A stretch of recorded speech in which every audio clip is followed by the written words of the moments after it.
Right, today's little project. I'll just shut the gate. No, that's not the project. Look at the size of them moppers. Huge.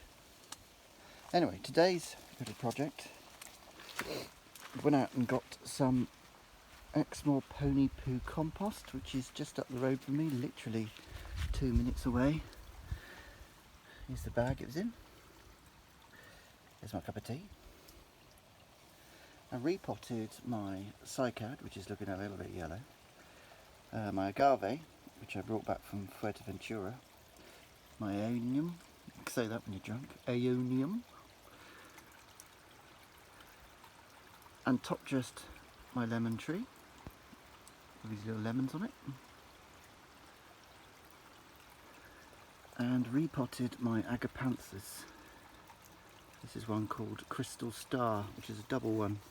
And you can just see all the loads of buds coming up all over it.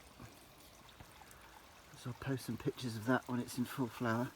But I've used this pony poo stuff before and potted up the top of a cordyline which had fallen off the back of a landscaper's truck.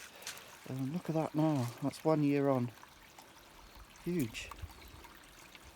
So it's brilliant stuff. Really works. So if you ever get the chance, go and buy a bag and support a really good cause.